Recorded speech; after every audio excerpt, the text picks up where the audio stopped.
everybody. Welcome to all of you for joining us again. This is the 13th lecture in our Archaeological Sciences Center IIT Gandhinagar webinar series. We have been hosting experts from various fields for the past 1 year, and we have completed 1 year during our last lecture. And from today, we are going to host a new series exploring new aspects of Indian history and archaeology, and also listening to scholars who have worked in various fields in the historical period. And today we have Professor Abhijit Dandekar, who is Associate Professor in Deccan College Postgraduate Research Institute. He has completed his PhD in the 1990s, working under Professor V.N. Mishra on the early historic ceramics of Mewar with special reference to Balatal. So Balatal is a very important site which was excavated by the late Professor V.N. Mishra. It has contributed a lot for various aspects, including the Chalcolithic culture of Rajasthan. So Professor Dandekar, he joined Deccan College in 2003 as a research associate. His specialization is particularly in the fields of epigraphy, paleography, and numismatics. And he has a very vast experience working in these particular aspects of archaeology, which is very rare in the present context, because we have very few experts in the field of epigraphy and numismatics who are able to read the ancient script, understand them, interpret them in the proper perspective. So we really appreciate, and we are really happy on the work and the contributions of Professor Dandekar, who has also specialized in ceramic analysis. He has done archaeological ceramic analysis from various sites like Balatal, Sanjan, Junnar, Chaul, Chinchani, and Mandad. So he has also presented various researchers, various publications in the fields of epigraphy, numismatics, and the ceramic studies. So without wasting much time, I would request Professor Abhijit Dandekar to deliver the lecture. First of all, I welcome you, Professor Dandekar. It's really, really a great honor to have you with us, because I want to also announce that initially today's talk was to be delivered by Professor V. Selvakumar on megalithic cultures of South India, but due to unavoidable circumstances, he could not join us today. And we requested Professor Dandekar at the last minute, and he kindly consented. We are really thankful to Professor Dandekar. And now the stage is yours. Please deliver the talk. Thank you, Prabhakar, for a wonderful and very kind introduction. And I'm really honored to be present in these webinars and to be, thank you for giving me the opportunity to present my work here.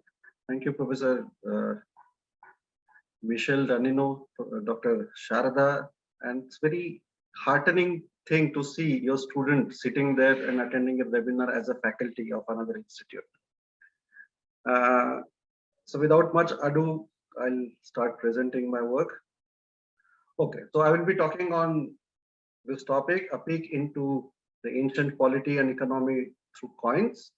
Now it's going to be a general lecture, a basic introduction to the study of coins, and especially the study of ancient coins.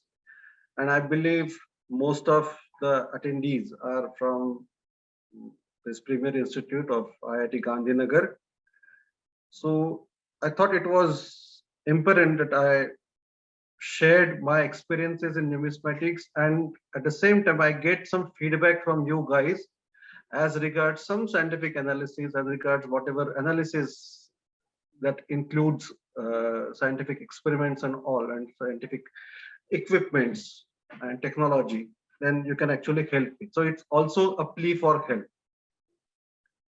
Okay, this lecture is roughly divided into two parts. The first part deals with the general introduction to coins, how the coins were made, what were the metals that were used, different kings, their coins, and what we understand about their quality, their notions of governance and notions of kingships, their interactions with each other, and so on and so forth. And the next part is about an analysis that was done by my student who is at the IIT Gandhinagar at the moment, Dr. Suken Shah,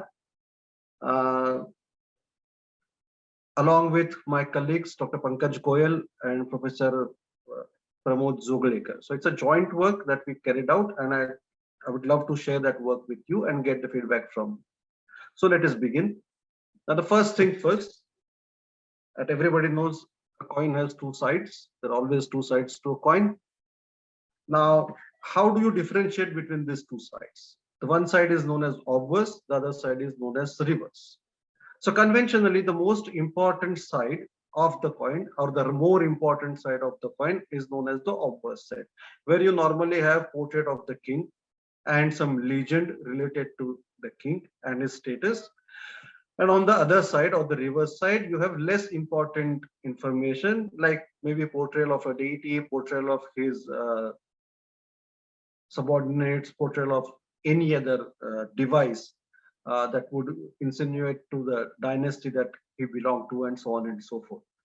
So this is the most fundamental thing when you do study a coin. So today, if you see today's coin, where you have the emblem is the obverse side, because that is the emblem of the country, and wherever you have denomination or advertisement of any scheme of the government, that would be, or memory of any personality, historical or modern, that would be the reverse side.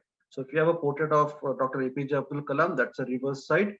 Wherever you have the Sarnath land capital, our national emblem, is the obverse side. Now, another thing that you observe on these ancient coins is mention of legends that basically tell you a lot many things regarding the name of the king, the status of the king, and so on and so forth. So they had two systems. One was the clockwise system. I mean, it was not always followed by all the kings. So you have a clockwise system where you read from the inside, and you also have the anti-clockwise system where you read from the outside. Okay, so it's a combination of both the styles you find on the coins. Some coins will have only clockwise legends. Some coins will also have anti-clockwise legends. Now here, another thing that you see are the two scripts. The script on the left-hand side appears to be Roman. I would use the word English here because English is a language, and the script that we use is Roman script. So it is not a Roman script, it is the Greek script. And on the reverse, that is on the right-hand side, you have the Indian script known as Kharoshthi script. There were two ancient scripts in India. One was Brahmi, which was quite popular and prevalent in most of the subcontinent. When I use the word India, by the way, I mean the Indian subcontinent. And the other script was Kharoshthi, which was confined mostly to the northwestern region of the subcontinent. So modern day Pakistan, Afghanistan, parts of western Punjab, Haryana, you find evidences of this Kharoshthi script. Now, coins were, or the metal pieces were not the only currencies. I mean, coins are essentially currencies. Whatever else you read from them, they're essentially are modes of transaction. So not only these metal pieces of specific weights were used as currencies, but you also have cowrie shells. We know that cowrie were very popular even in India. So much so that a dynasty in Kutch, the modern or the Indian princely state of Kutch, had Kori as their denomination. So cowries are very popular, not only in India or in the Indian subcontinent, but all over the world. You have cowries as currency, and there are references to buying a woman in Africa for 2 cowries. Then, of course, you have bell tooth and this wampum pig that you see are basically cylindrical beads made of shells, which were used by Native American people for transactions. So various things were used by people around the world as currencies, and metal pieces were just one of them. And the beginning of these metal pieces as currencies started by around 7th century BCE in Asia Minor, in a place which was known as Lydia, parts of Turkey, Greece, that region. You have this ancient Lydia, and they started using metal, especially gold and silver of some weight, which were used as modes of transactions. So by around 6th, 7th century BCE, you have emergence of these coins in Asia Minor in a country called Lydia. Now, when the Achaemenids conquered this region, they probably got the idea of these currencies from them, and in the Achaemenid Empire, they started using gold and silver standards. Now, here the gold coins were known as daric, and the silver coins were known as sigloi. Okay, and the exchange rate between a daric and a sigloi was 1 daric was equal to 20 siglois. The weight standards that were used by these people were same as the Lydians. A daric would be around 10 to 11 grams, and this siglois would be around 4 to 5 grams. I mean, this is roughly. Now, the gram is a very modern weight standard. We'll see what weight standard were used by the ancient Indians. Okay. Now, before we come to the weight standards, let us see what were the techniques of minting coins. There were essentially 4 techniques: punching technique, casting technique, die striking technique, and repousse technique, of which the modern technique is the die striking technique. Now, what happens in a punching technique and die striking techniques are kind of similar to each other. What happens in a punching technique is you basically have a piece of metal. Now, here you see some long sheets of silver, and they are cut in a particular size. Of course, they are weighed, and the weights are quite meticulously maintained. I say because, of course, the coin is essentially the value of the metal. It has got intrinsic value. So if you have more weight and if you have less denomination, then that would be a loss to you. So they were very meticulously measured. The weights were measured, and a piece was cut. Of course, now if you see the square piece over here, if it was more, they would chip it off. Okay, if it was less, they would discard this. They would take a bigger piece. As simple as that. So this was another method, like cutting pieces from sheet. Another method involved, I mean, you already have this piece of metal of known weight. Say, for example, this particular piece, you melt it and then you put it on a table on the ground and you allow it to cool. So it kind of forms an oval or a circular flan. Now this is known as the flan, coin flan. Okay, so that of course is of measured weight, and that was also used. So coins made by the droplet method would be square, circular or oval, and the coins made by this sheet method would be square or rectangular. And these were the different punches that were used. Of course, these are modern punches. Similar punches of small size, much smaller than the flan of the coin, were used, and there were multiple strikes onto the coins, and the symbols depended upon the dynasty or the king which was ruling in that region. So these are the earliest coins of India. Kind of this technique was used to manufacture earliest coins. So this is how you basically punch. You slightly heat the metal so that it is softer, and then on the soft metal, you basically strike a punch. And in the end, you would have things like this. So there are 1, 2, 3, 4, 5 punches. And on the other side also, so this would be the obverse side of the coin. So less important where you have one punch, or maybe in many cases there's not a single punch onto the coin. That would be the reverse side. So we will come to these symbols later on. The other method was the casting method, in which what you have is a mold. So one mold for the obverse side, the other mold for the reverse side. So number of molds for individual molds for the coin are carved on a disc. Okay, so this would be the obverse side, so this would be the reverse side. And there would be, these are different modes which are found in excavations and explorations. There is a place near Rohtak called Khokra Kot. So Professor Birbal Sahni had found these molds of coins of a dynasty known as the Yaudheya dynasty, which was there in the ancient times near Haryana, in Haryana, modern day Haryana. So a lot of molds were found in those in that exploration, and these molds would be stacked on top of each other, So here you see a funnel, and you would have channels running all through these molds, the discs, so that the molten metal would enter into all the disc, all the molds, and you would have coins. The problem with this, again, you don't have any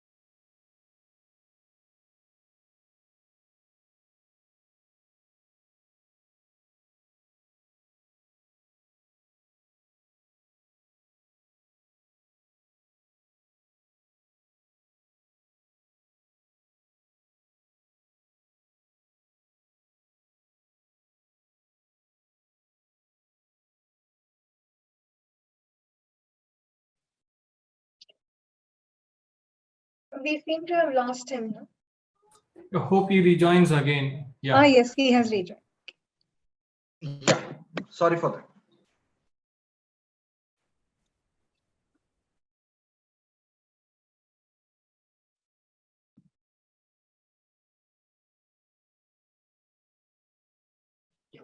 Yeah, we can see So the the- PPT. Yeah. So the ancient, as I was telling you, the forgery was a crime even in ancient times. And Kautilya's Arthashastra is the treatise which talks about governance and which talks about polity, and which is generally believed to be of the Mauryan period, that is around 3rd century, 4th century BCE. This Kautilya is also considered to be the guru of Chandragupta Maurya, the person who defeated Alexander the Great in 4th century BCE. Around 323 BC is the date given to Chandragupta Maurya. So these are the cast coins. This is the cast coin of the dynasty of the Yaudhayas. You see over here, this is the mold, and this is the end product, the coin. Of course, this coin does not belong to this mold, neither does this side belong to this mold. This is only to show you how the mold and the coin would look. Okay. Now, just on the side, let me tell you, the figure that you see over here is the figure of Kartikeya, the Hindu god. Along with him, you see a peacock over here. And this is probably his wife, Shashti or Devasena. Now, let us come to the die striking technique.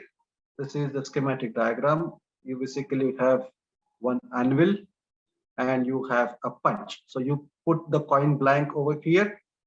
So you will have some marks, some legends, some drawings on this side. At the same time, you will have something on the die side also. By placing the coin between them and by hammering the die onto the coin blank, you would have, naturally, you would have this impressions of the things on this anvil's platform also, which would get imprinted onto this coin blank, and you would have a coin. So this is the schematic diagram. Now, this is the same, technically, this is the same thing as the punching technique. The only thing is that for different symbols, there would be multiple punches. Whereas for all the symbols, for different symbols, there would be one single die, which would have carvings of all these designs and legends and portrayals and things like that onto that die. So this is a typical die struck coins. This comes from Takshila. You see the edge of the die very clearly over here. And the coin that you see over here is kind of mismanufactured. You see both sides the same thing over here. Now, what happened in this type of coins is you have this die and you have this anvil where you will have different things on two different sides. So when you put a blank over here, naturally you're hammering it, and the things that appear on the that are there on the die side will appear on the above, will appear on this top side, and the things that are there on the anvil side will appear on the side below. Now, what happens if this blank gets stuck to this die side? So the next blank, when you put the next coin blank in this, okay, this newly impressed coin or imprinted coin or minted coin becomes the die side. So things that were there on the anvil die would be there on the side, this side of the coin. So what will happen is when another coin blank is put, both the symbols on the anvil die will appear on both sides of the coin. So this is what has happened in this case.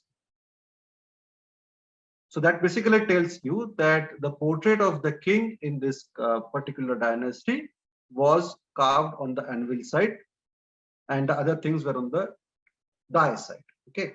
And earlier belief was that every 1 lakh coins, after every 1 lakh coins, this particular coin was produced by the manufacturer, and that is why this is known as a Lakhi coin. So in numismatic parlance or in the terminology of the coin collectors, this is known as Lakhi coin. Technically, this is known as brocage coin. Yeah. The fourth technique is Repoussé technique. It's kind of embossing and debossing. So one side will be embossed, the other side will be debossed. Okay, one side will be in positive, the other side will be in negative. Not many rulers use this technique. There are a couple of rulers which use this, a dynasty called the Sharavapuriya dynasty, which was there in central India at around 6th-7th century CE. And before them, the Guptas, the mighty Guptas, some of them, Chandragupta II, around 4th century, used this technique. So you have coins of very few kings who use this technique. So this is how it looks. On one side is the positive side. It says Sri Prasanna Matra. And the other side is the negative side. So this is the embossed side. This is the debossed side. Okay. So these are the techniques. Now let us come to the beginning of coins in India. Now before we get to the coins, actually let me tell you a story. Now this story belongs to the time of the Buddhas.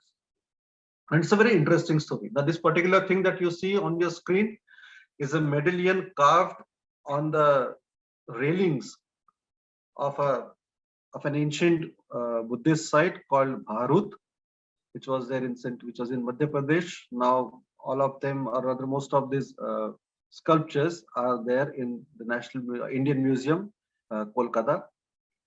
So coming to the story, there was this devotee of Buddha in a place called Shravasti, in modern day Uttar Pradesh, whose name was Anathapindak.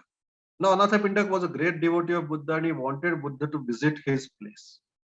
So Buddha basically asked him to have a place which would be basically preserved and reserved for Buddha and his disciple. He didn't want any disturbances. So Anathapindak wanted to purchase such a place, and he found a very opportune place, a very nice spot, but that land belonged to a king called Jeta. So Anathapindak, being a merchant, approached the king and said that he wanted to buy this piece of land. So Jeta put a condition, so look, I am ready to sell the land to you. The price would be that you have to cover the entire piece of land with coins.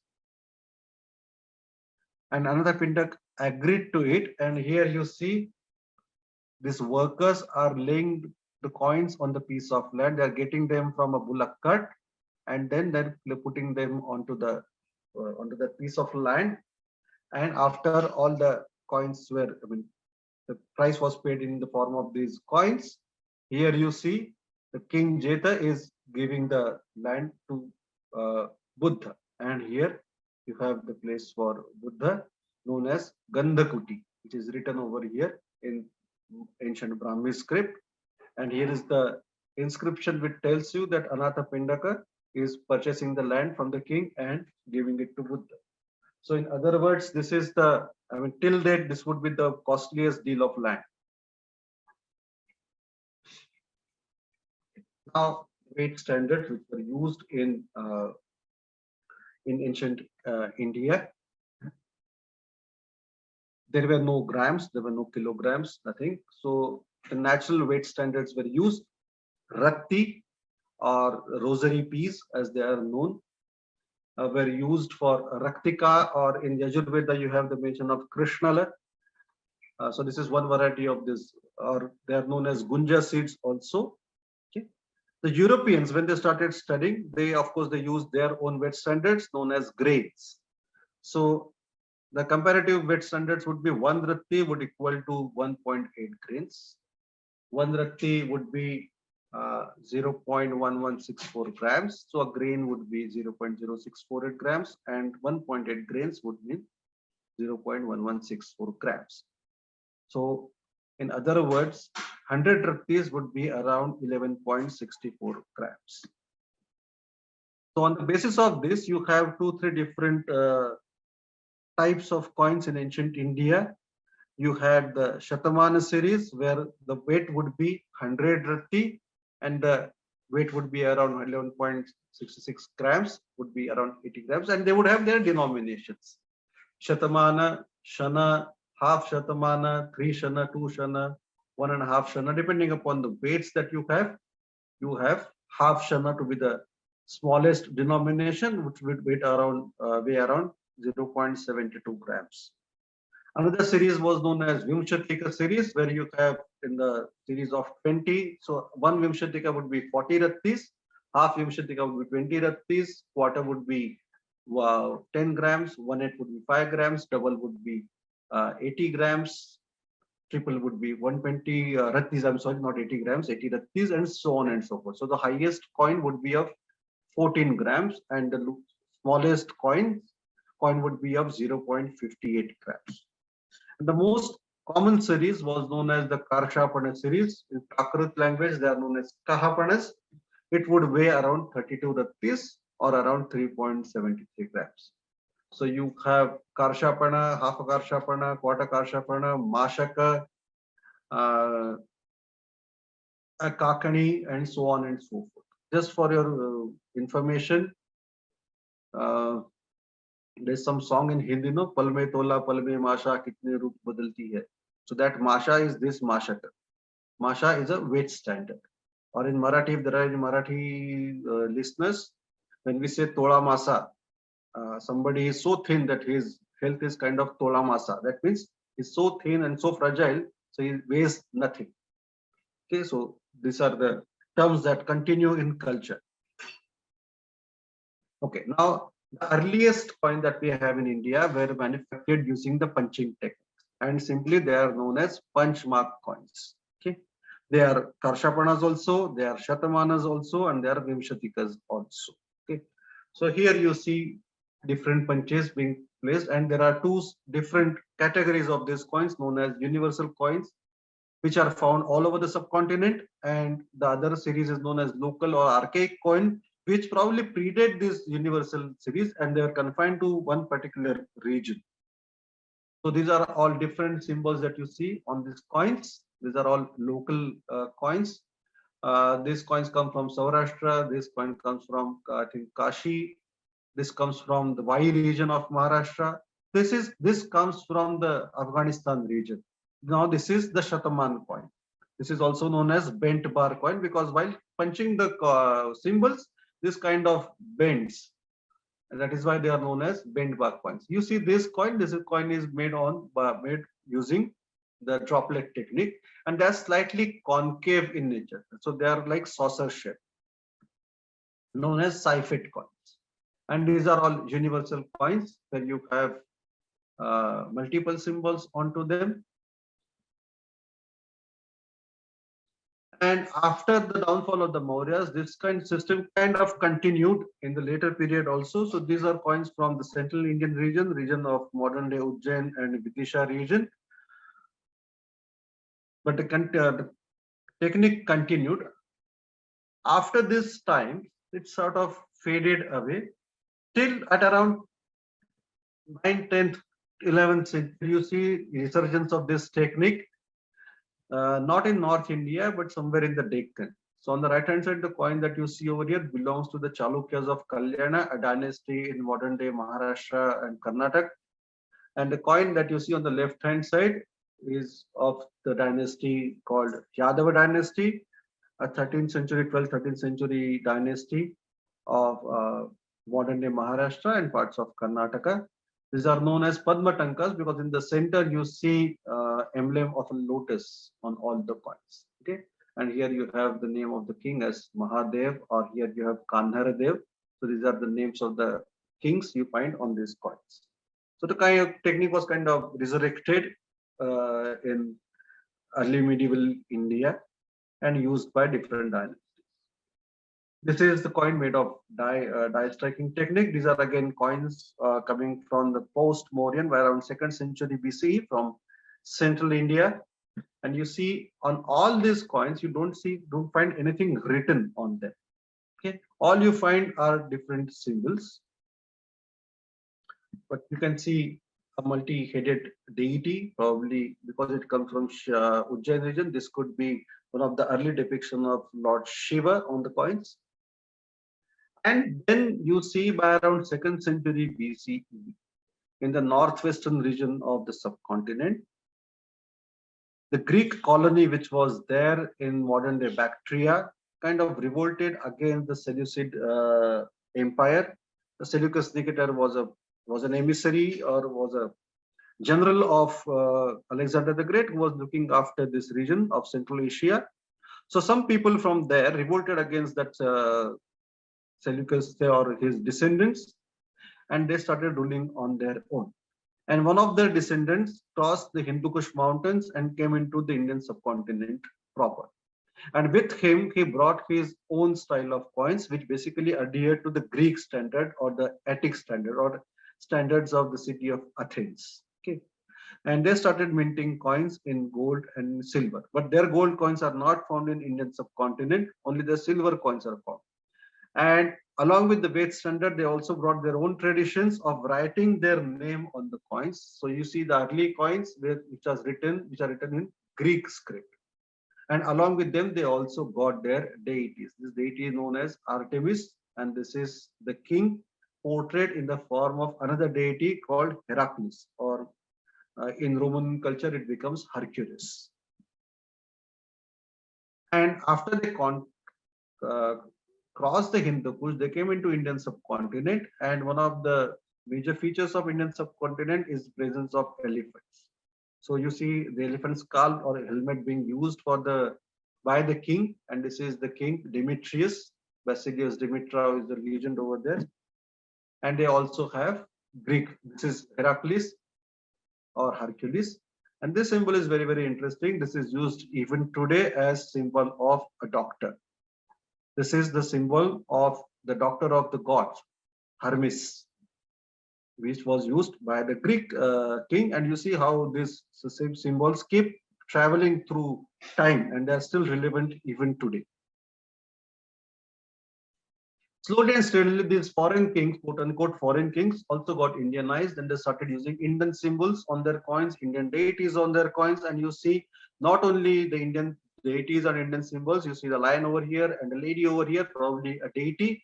They also started using Indian script on the coins. And these coins will tell you, let me tell you, that these types of coins were very instrumental in deciphering the Indian script. The Indian scripts were deciphered by comparing them with the Greek script. So this is the coin of king called Agathocles.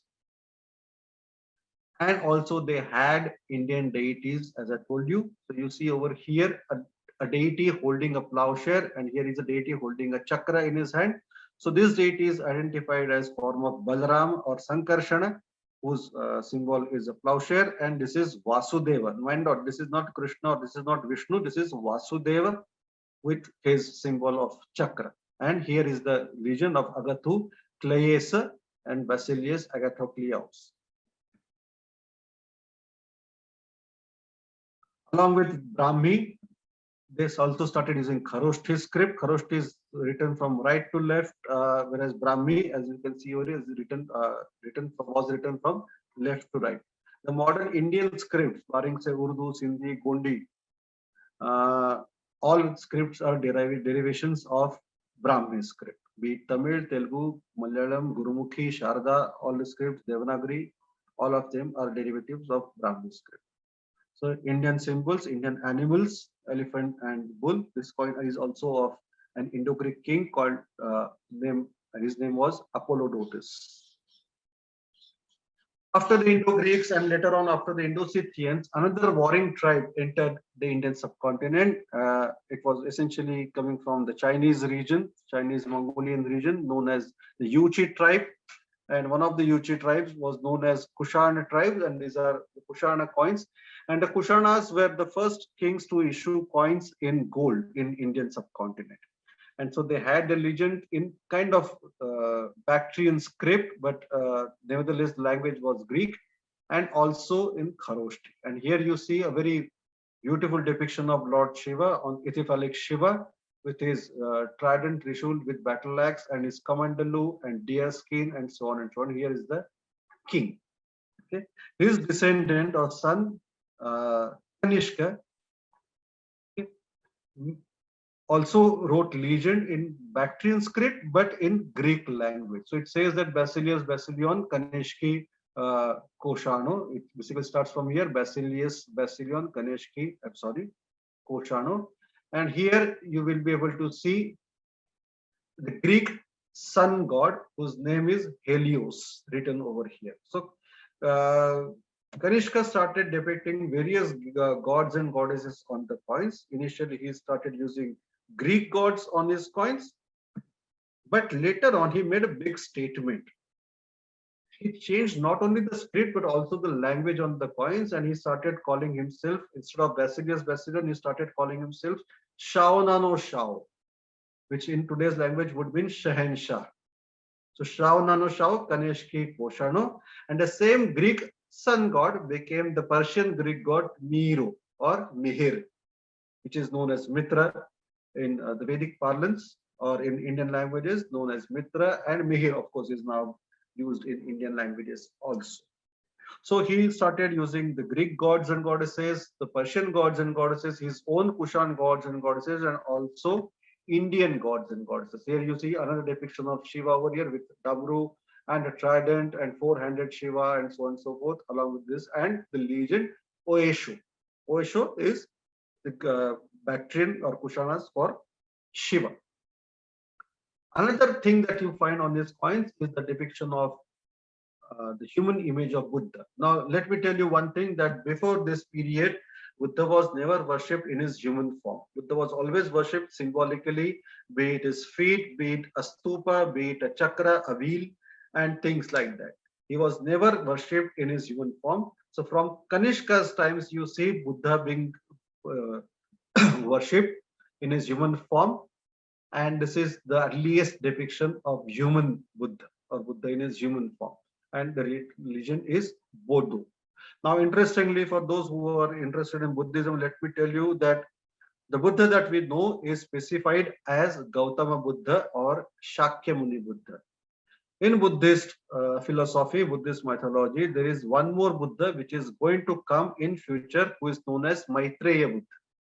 Now, a depiction of this Maitreya Buddha is also found on the coins of Kanishka. After the Kushanas came the mighty Guptas, and they started writing profusely on the coins. So the legends did not were limited up to the name of the king and the status of the king. They started writing poetry on the coins. And this is one a very interesting coin, which was probably coined or minted by a king called Samudragupta in the memory of his mother and father. So here you see Chandragupta written over here, and name of his mother Kumara Devi, and here the legend is Lichavaya. Now Kumar Devi belonged to the tribe of Lichavis, which is modern day Nepal, and from the Lichavis they inherited a long area, a very vast area, I'm sorry, and that is how it helped them to become big emperors in future. So this is the kind of commemorative coin, and here you see the deity sitting on a lion. Initially, you see, if you compare this coin with that of Kanishka, you see the similar kind of posture over here. Okay, the king holding a bow and arrow and a Garud symbol over here, and the name of the king Samudra over here. a deity sitting on a stool. This is kind of Lakshmi. Actually, this is also a Kushan goddess called Ardokshu. This is the coin which was minted during one of the Ashwamedas that was performed by Samudragupta. As you can see, horse over here. Now they also started showing various facets of their personality. Now here you see the king is shown playing a musical instrument. This is a veena. Now this does not look like modern day veena, but in ancient times you had different types of veenas. There were two veenas. One was 19 stringed and the other was 24 string, which was known as Chitra and Vipanchi. So this is probably one of them, which is shown over here, which looks like the Greek lyre actually. Also, king hunting a lion or a tiger over here, and here is goddess Ganga on the crocodile over here. So beautiful postures, big legends and things like that were there. You see the king riding a horse. This is Kumar Gupta, king riding an elephant.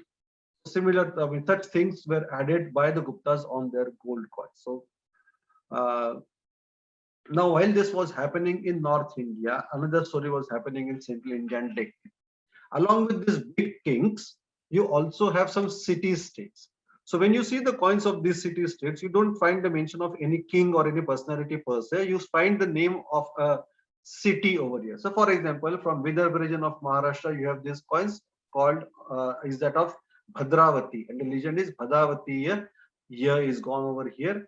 Is the legend over here. So like this, you have Suktimati, you have Kausambi, you have Pushkalavati, so you have Kapisha and things like that. So even not only there was monarchy, but there were probably also oligarchy in ancient times where the city-states were there and the chosen people would be ruling over that particular city.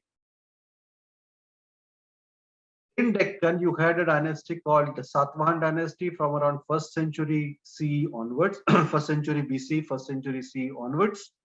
Now, the coin on the left-hand side that you see over here, it's a very special coin, and this is probably one of the early coins of Indian rulers, and depicting name of a queen over here. This is the queen coin of the queen Naganika written over here, along with the name of her husband, actually Satakarni. Then you have the coin of Yajna Satakarni depicting a ship. Now, why the ship was depicted? Because this was also a period of thriving long distance trade in the form of Indo-Roman trade. The Roman world and Indian subcontinent were in very thick trading relationship. And as probably to commemorate that, this coin was minted. Then you have coins with lions, and this was their dynastic symbol known as the Ujjain symbol, which you must remember that we saw it in on coins a couple of slides back. You also have coin with this particular symbol. Now I'll come to this symbol later on. So the Satavahanas minted coins in lead, in copper, and in potin. Potin was an alloy of lead, tin, and copper put together. And this probably were the daily transaction units. Lead coins were very heavy coins and probably were precious coins. They also had portrait coins, and you see one of the portrait coins has been turned into a pendant over here. So you know that how they looked and things like that. Now Satavahanas were great rivals with the contemporary king, who belonged to a dynasty called the Kshahrata dynasty. Now the Kshahrata dynasty was a kind of Scythian dynasty, which were ruling in the western part of our country, the modern day Gujarat, parts of Madhya Pradesh and Maharashtra. Okay, and the name of that king was a very mighty king, was Nahapan. Okay, this is the coin of Nahapan, and here you see on the coin of Nahapan you have legend in Greek, legend in Brahmi, and legend in Kharoshthi. So very interesting usage of legends and other symbols. Now this was the dynastic symbol of the Kshahrata's, which you saw in the previous slide, this slide over here. So this is a thunderbolt symbol, and this is an arrow, and this is a small dot or a pellet on the coin. So Nahpan, after the Panchma coins, was the first ruler to have issued coins in silver. Apart from silver, he also had coins in copper, in lead. Now, this Nahpan and Satavahanas were great enemies. So they had many feuds, many battles, and sometimes some area would be one conquered by Nahpan, sometimes some would be conquered by the Satavahanas. The king of the Satavahanas was Gautamiputra Satakarni. I think there was a Telugu movie on Gautamiputra Satakarni. He's the same Gautamiputra Satakarni, but don't go by the story depicted in the movie. It's a very badly done movie, but nevertheless, Gautamiputra Satakarni was the rival of Nahpan. Now here you see symbols of Nahapana and symbols of Satavahanas together. So after conquering the territory, Nahapana issued coins similar to the coins of the Satavahanas. Here also you see elephant was the symbol of Satavahanas. This tree also was a symbol of Satavahanas, but on top of that you have symbol of Nahapana. And here you see this coin of the Satavahanas and this coin of Nahapan. Both of them look identically similar apart from the dynastic symbols. And both the coins are found in the Junnar area in Pune district of Maharashtra. So probably Junnar was a mint, and on demand it would mint coins using its own symbol. So this probably was a mint symbol of the Junnar mint. And whosoever the king was, they would issue coins using his symbols, dynastic symbol on the reverse side of the coin. Okay. Ultimate war that happened between Nahapan and Gautamiputra Satakarni. Gautamiputra Satakarni emerged as the victor. And here you see coin of Nahapana, silver coin, which was overstruck by Gautamiputra Satakarni. So here you see the dynastic symbol of Nahapana, which was overstruck by the symbol of Gautamiputra Satakarni. Now, there is a place in the Nasik district of Maharashtra called Jogal Tembe. Some 13,000 odd silver coins of Nahapana were found, out of which 9,000-10,000 coins of Nahapana were counterstruck or were found counterstruck by Gautamiputra Satakarni. And in one of the inscriptions at Nasik, Gautamiputra Satakarni also mentions that he was a great rival of Nahapan, and Nahapana was completely not only defeated but destroyed and annihilated. The race of the Ksharatas, as the inscription says, was completely annihilated by Gautamiputra Satakarni. Now, after Nahapana, another dynasty of the Western Kshatrapa. By the way, Nahapana is known as Western Kshatrapa because he was a Kshatrapa, a governor, and who belonged to the Ksharat dynasty. After the downfall of Nahapana, simultaneously by around 1st century CE, another dynasty was coming up in modern day Gujarat and in Kutch region. Okay, and that dynasty also a Western Kshatrap dynasty was known as Kardamaka dynasty. An interesting feature of their coin was that they would have a portrait of the king on them and a circular legend talking about not only the status of the king or the status of the issuer, but also of his father or his predecessor and the status of the father. Now they had two status. One was a Kshatrapa, the other was a Mahakshatrapa. Not all Kshatrapas became Mahakshatrapa. And after the fourth king onwards, they also started giving dates on the coin. So these are dates, as you know, that there was no zero concept of zero, but the numbers were already there. So this is 100, 10, and 7 together make 170. Now these dates are given in the Shaka era, a calendar known as Shaka era. Today the same calendar is known as Shalivahana era. So this is the coin type, and this became very popular, so much so that even later dynasties, apart from these silver coins, of course, they had copper coins and 14 coins, and they also made they wrote numbers on the coins, the years of the issue of the coins. Now these numbers become very, very interesting because one can actually reconstruct their political history on the basis of these numbers, the dates, and we know that which king ruled for what, how many years, and who succeeded whom and who defeated whom, and so on and so forth.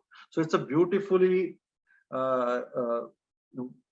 it's a beautiful series of coins which actually helps to reconstruct the political history or the history of this people dynasty right till the year.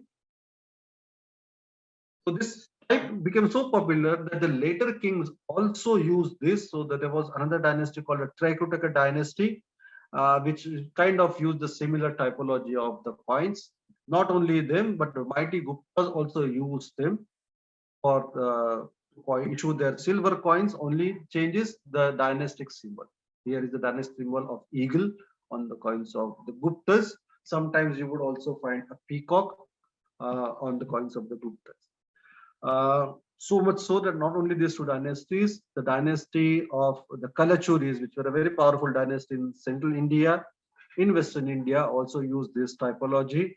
And another dynasty, which was earlier known as the Vallavi dynasty or the Maitraka dynasty. Now, thanks to the research done by Dr. Suken Shah, this dynasty is known as the Sharva dynasty, also used this type. The Maukhari dynasty of North India also used this type. So this type became very popular. Small, tiny coins of 3 grams, 3-4 grams, sometimes not even 2.5 grams, but very popular.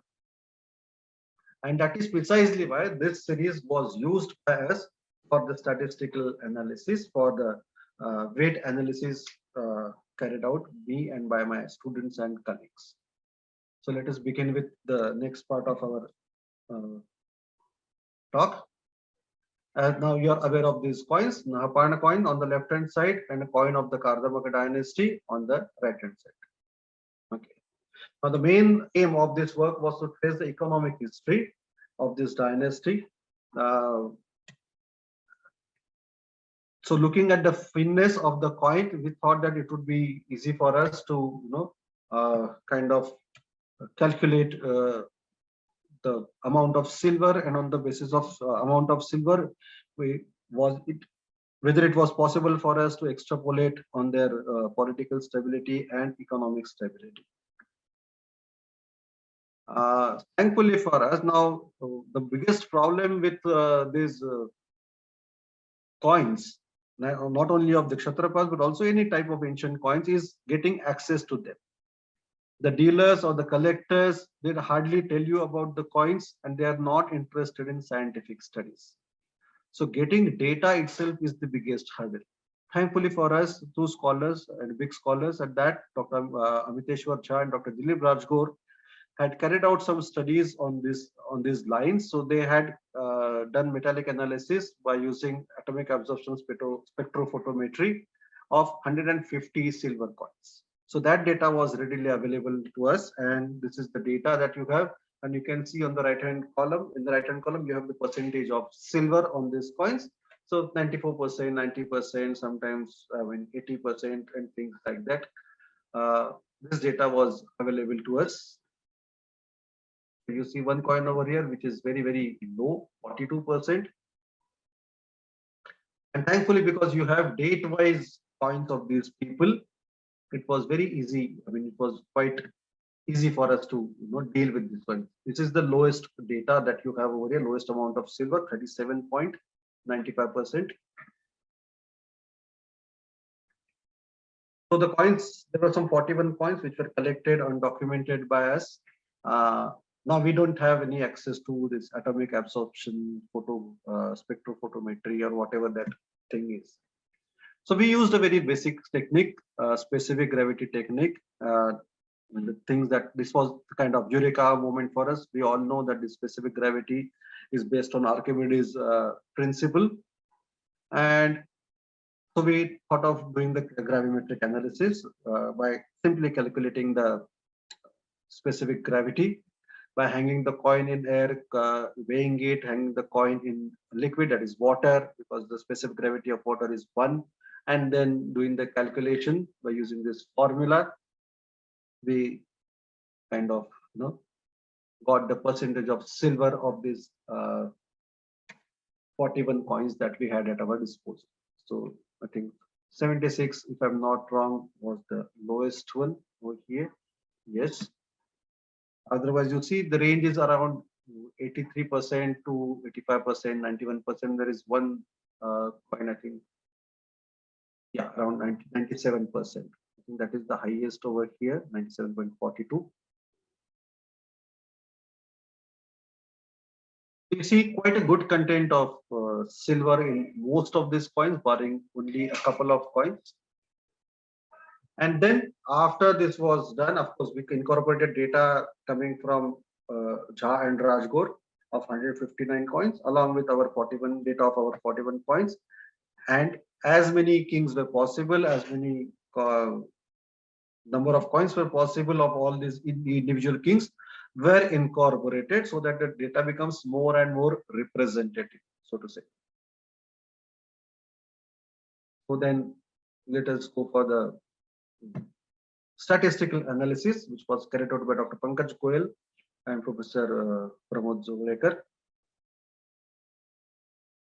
So these were the values that were calculated by our statisticians.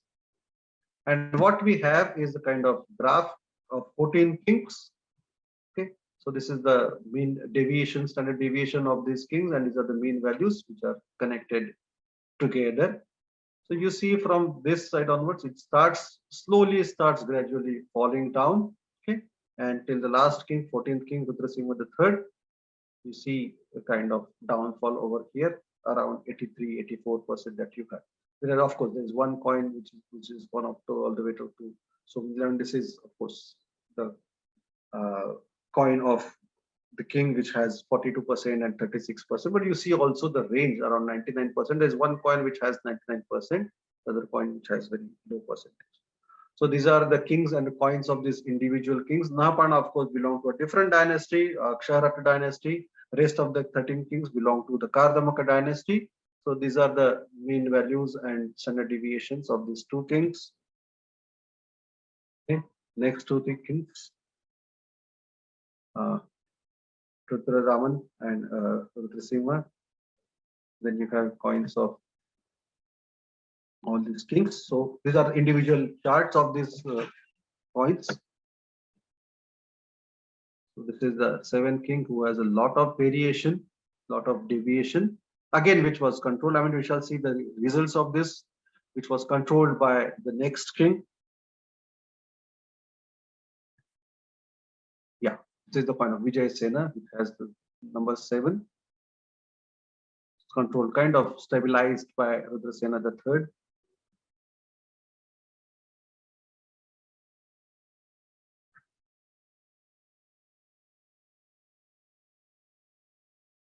And you see the typology of all these coins, they look just the same, only on the basis of the legend. And again, dates over here, we are able to calculate their, I mean, we are able to use them, and we are able to distinguish them king-wise. This is the last king, Rudrasimha III, by which time the dynasty had already gone down, and after some kings, it just vanished. Chandragupta II, the Gupta king, is supposed to have defeated them, and that is why he was given the title of Shakari, the enemy of the Shakas. Okay. Now, apart from this, another test, one-way ANUVA was also used by our statistician to understand the variation between the kings, whether we could club them together, we could segregate them on the basis of this coin metal content and things like that.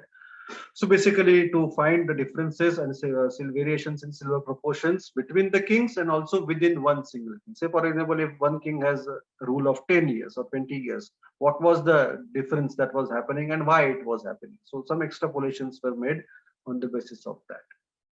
So you see a gradual decline from king 1 to 4, from Nahapana to Rudrasimha, then a considerable increase in period of Rudrasena. Again, a significant drop in silver content in the period of Vijayasena, number 7. Again, a sudden increase by Rudrasena II. Gradual decrease in silver content of Bhartradaman. And this continues till Rudrasimha III. And as I told you, Vijayasena and Rudrasena III show a great amount of variation. Now, what does it mean? So Nahapana's regime seemed to be economically stable during this reign, and that is probably why, because as I told you, it was ensuing Indo-Roman trade, and the fight between Gautamiputra Satakarni and Nahapana was to get control over this Indo-Roman trade so that they can fetch or they can reap revenue from this trade.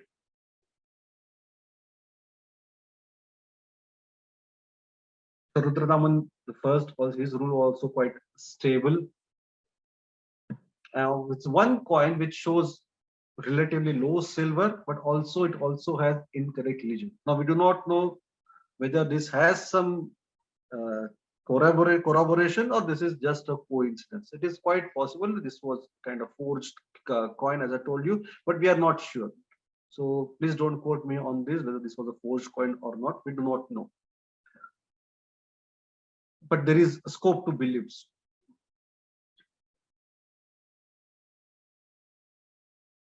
Okay, so the analysis shows that the mean average of the silver content in his coins is noteworthy variations.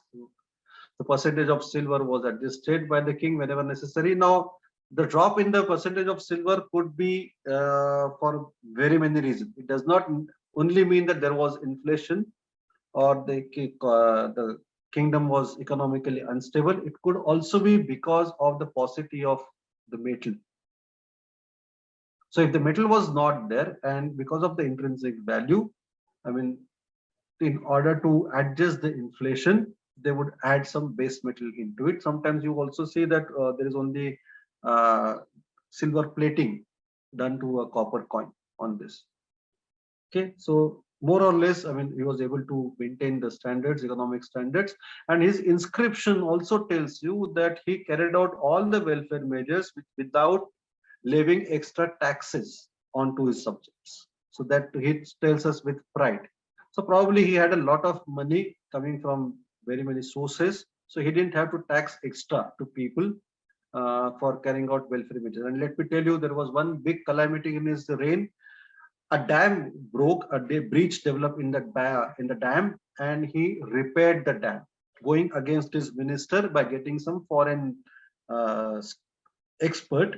He was able to repair the dam, and for that he did not charge extra to the people. So there was no extra cess, there was no education cess, there was no Krushi cess, no extra cess. Whatever money was available in the treasury was used by that king. Okay.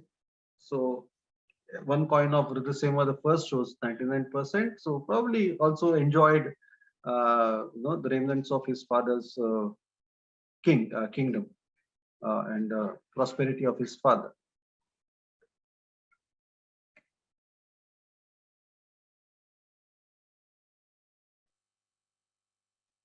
So after Rudrasena, as we saw that it starts dipping down from Damasena to Vijayasena from 5, 6, 7.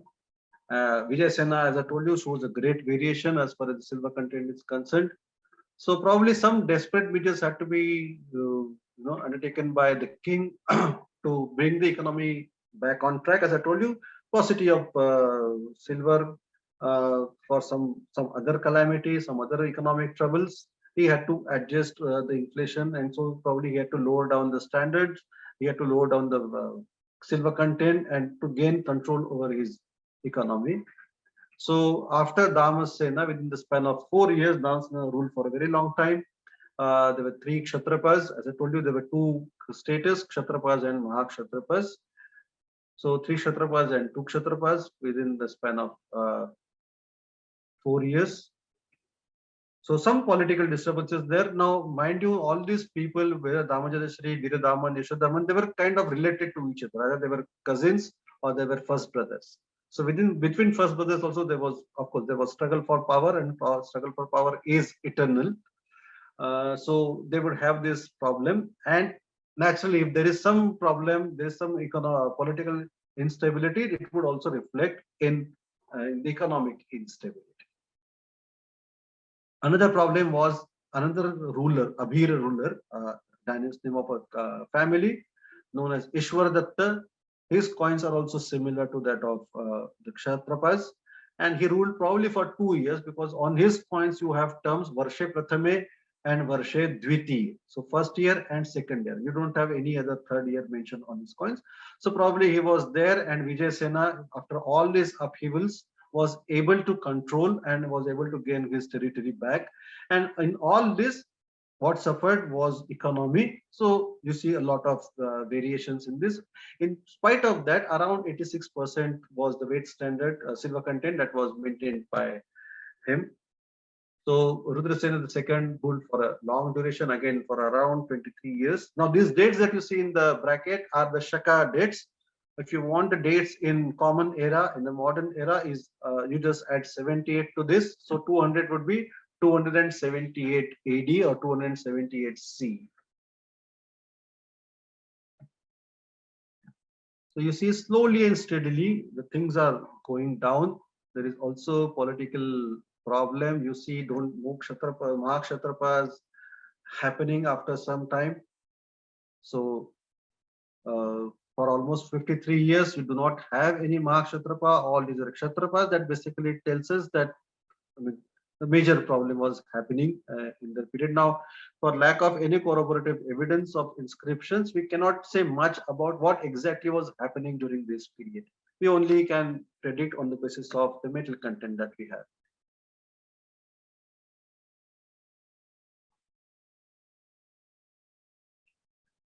So Rudrasena III also ruled for 30 years almost. So it shows significant variation in the silver content, as we saw. One of the coins has 37.9%. You can see, I mean, it's like, bringing down the value of your rupee in the context of dollar. So something like that, just to adjust the import, export, and buying and selling, supply, demand, all these basic fundamental calculations and equations that you have in economics, they had to be mitigated not only in the modern times, but also in the ancient times. So the ancient economy was as complex as the modern economy. Of course, the number of avenues of economic transactions have increased since ancient times. Nevertheless, you see the roots of these complexities even in the ancient economy.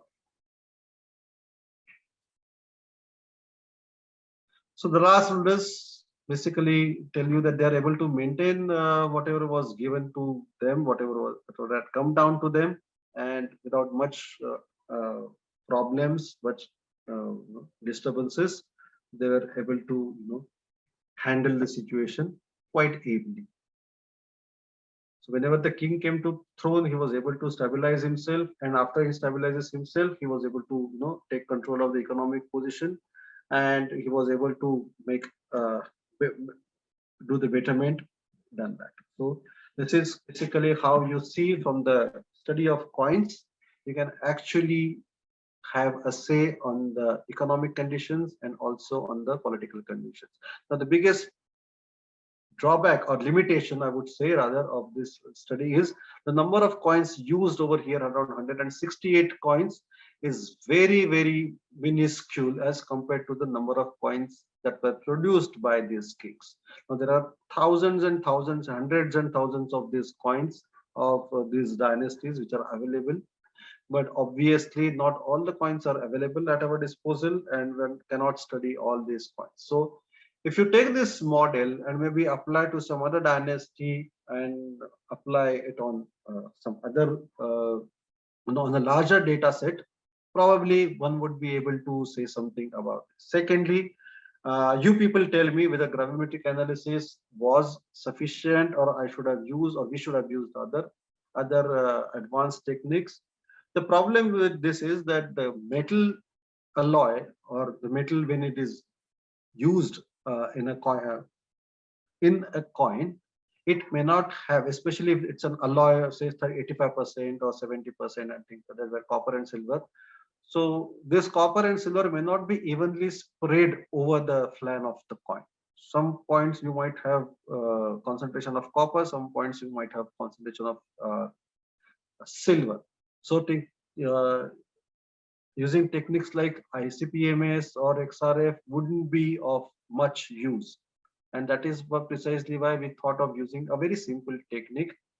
Nevertheless, a very fundamental technique to get to the weight standards, to get to the silver content of this coin. Okay, I hope you understood what I wanted to say, and if you have any questions, do let me know. Thank you. Thank you. Thank you for. And this video, Thank you this very video much. will be put up on our YouTube channel. Yeah, this video will be put up in our YouTube channel, and you can refer to our website iitgn.ac.in and log into the Archaeological Sciences Center webpage to see all the previous lectures also. Thank you. Thank you. Thank you, sir. Once Bye-bye. again. Thank you, Prabhakar. Thank you, Sharda. Have a good Thank you, Nishit. weekend. Yeah, thank you. Have a Bye-bye. good weekend. Stay safe.